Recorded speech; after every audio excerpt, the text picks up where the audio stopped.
The way things had to happen. That thing with Malenfant, for instance. That crazy motherfucker, him with his pimples and his deck of cards. Oh yes, in the bush things were different. In the bush you sometimes had to do something wrong to prevent an even greater wrong.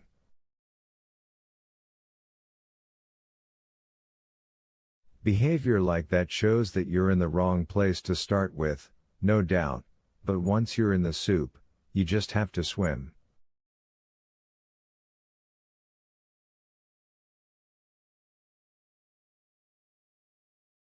He and his men from Bravo Company were only with the Delta Company boys a few days, so Willy didn't have much experience with Malenfant, but his shrill, grating voice is hard to forget, and he remembers something Malenfant would yell during his endless hearts games if someone tried to take back a card after it was laid down. No way, fuckwad. Once it's laid, it's played.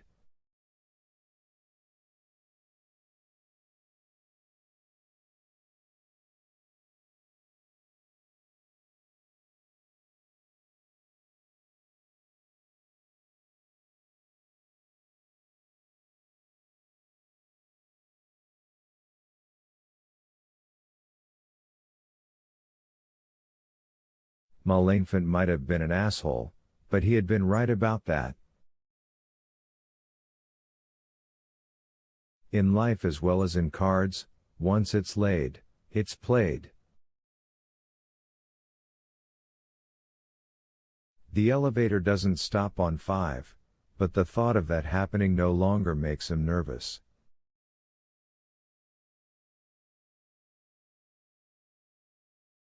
He has ridden down to the lobby many times with people who work on the same floor as Bill Shearman, including the scrawny drink of water from Consolidated Insurance, and they don't recognize him.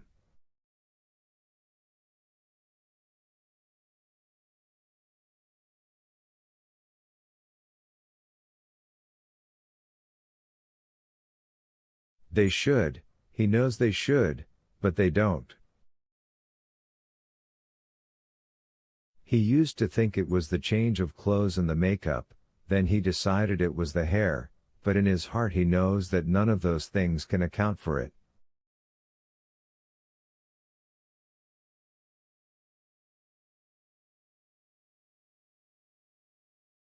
Not even their numb-hearted insensitivity to the world they live in can account for it. What he's doing just isn't that radical. Fatigue pants, billy hop boots, and a little brown makeup don't make a disguise. No way do they make a disguise.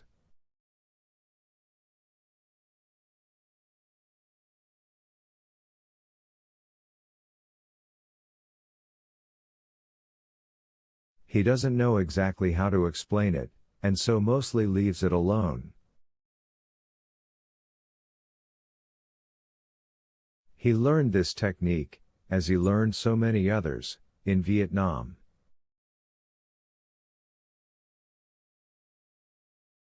The young black man is still standing outside the lobby door. He's flipped up the hood of his grungy old sweatshirt now, and he shakes his crumpled styrofoam cup at Willy.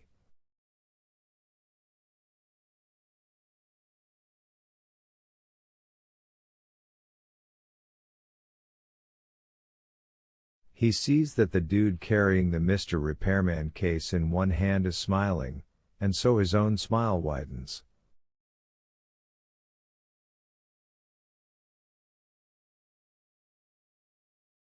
"Spare a lil?" he asks Mr. Repairman.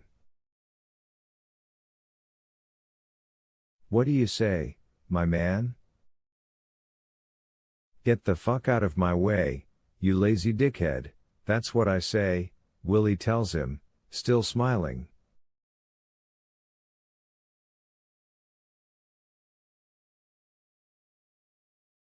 The young man falls back a step, looking at Willy with wide shocked eyes.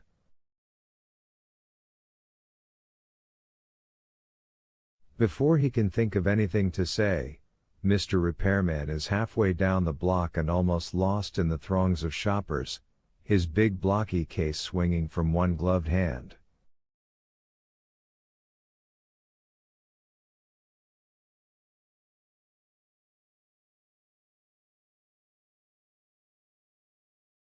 "10 a.m. He goes into the Whitmore Hotel, crosses the lobby, and takes the escalator up to the mezzanine, where the public restrooms are.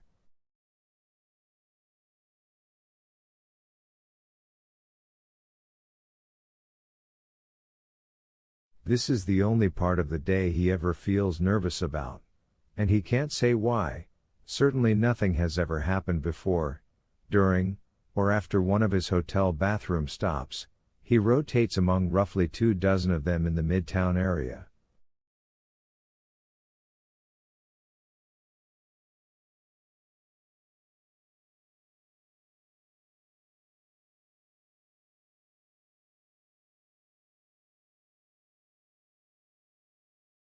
Still, he is somehow certain that if things do turn dinky-dow on him, it will happen in a hotel shithouse.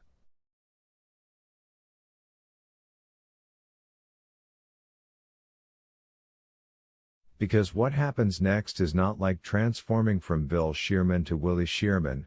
Bill and Willy are brothers, perhaps even fraternal twins, and the switch from one to the other feels clean and perfectly normal.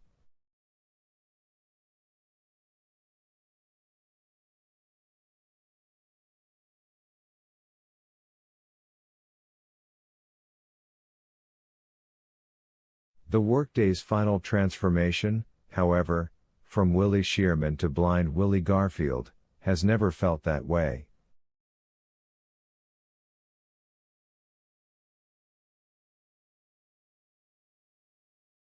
The last change always feels murky, furtive, almost werewolfy.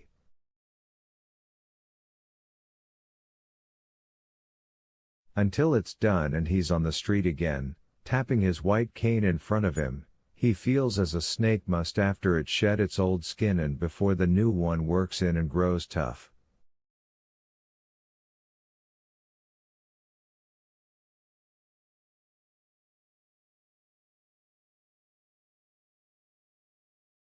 He looks around and sees the men's bathroom is empty except for a pair of feet under the door of the second stall in a long row of them. There must be a dozen in all.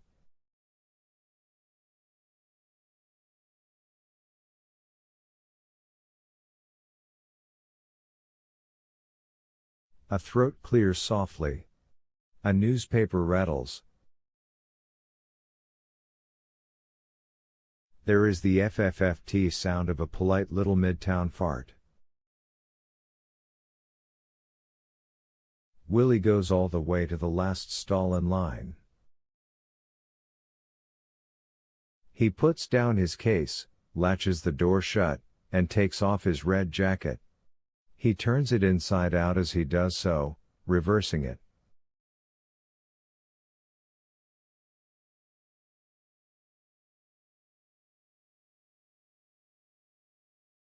The other side is olive green. It has become an old soldier's field jacket with a single pull of the arms. Sharon, who really does have a touch of genius, bought this side of his coat in an army surplus store and tore out the lining so she could sew it easily into the red jacket.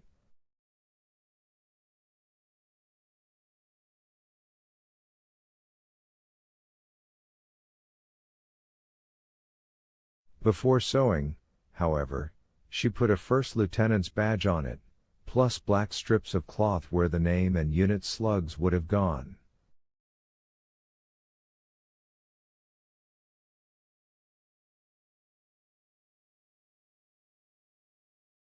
She then washed the garment 30 times or so.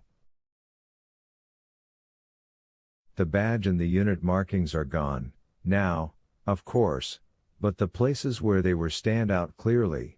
The cloth is greener on the sleeves and the left breast, fresher in patterns any veteran of the armed services must recognize at once.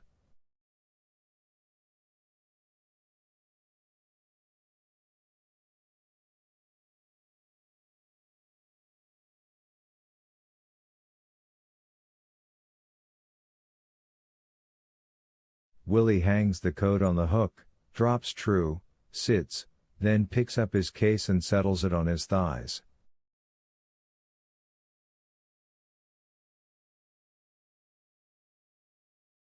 He opens it, takes out the disassembled cane, and quickly screws the two pieces together.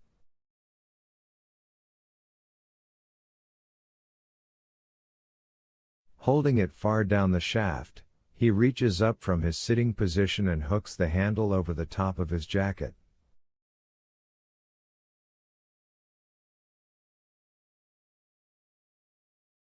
Then he relatches the case, pulls a little paper off the roll in order to create the proper business is finished sound effect, probably unnecessary, but always safe, never sorry, and flushes the John.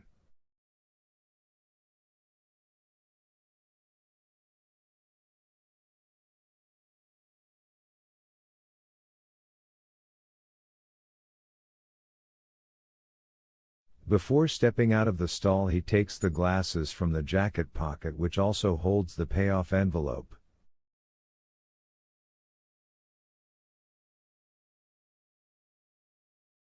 They're big wraparounds, retro shades he associates with lava lamps and outlaw biker movies starring Peter Fonda.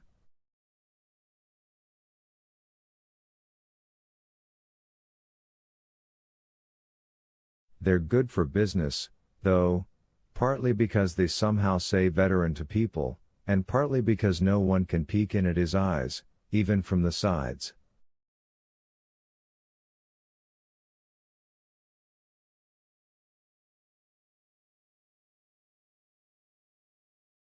Willy Shearman stays behind in the mezzanine restroom of the Whitmore just as Bill Shearman stays behind in the fifth-floor office of Western States Land Analysts.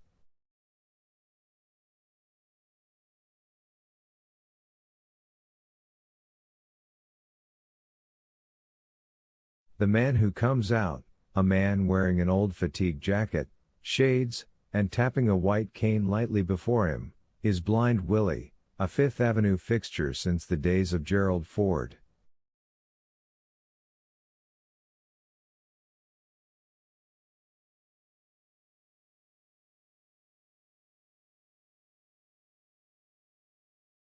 As he crosses the small mezzanine lobby toward the stairs, unaccompanied blind men never use escalators, he sees a woman in a red blazer coming toward him.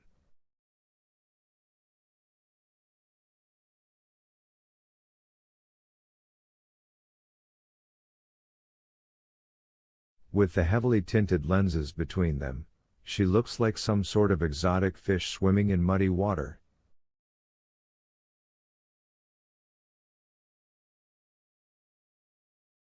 And of course it is not just the glasses. By 2 this afternoon he really will be blind, just as he kept screaming he was when he and John Sullivan and God knows how many others were medevaced out of Dong Ha province back in '70.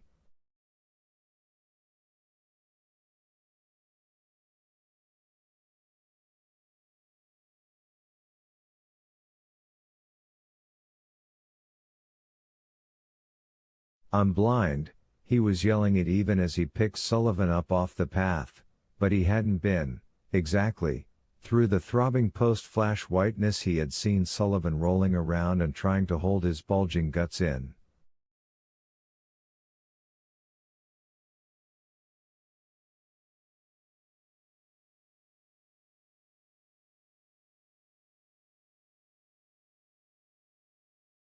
He had picked Sullivan up and ran with him clasped clumsily over one shoulder.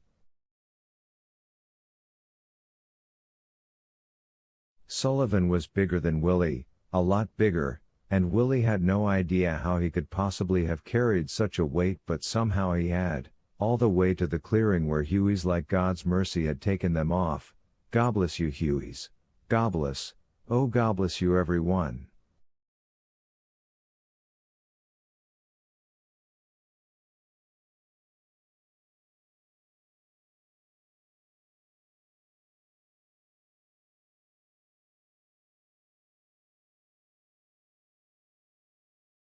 He had run to the clearing and the copters with bullets wicking all around him and body parts made in America lying on the trail where the mine or the booby trap or whatever the fuck it was had gone off.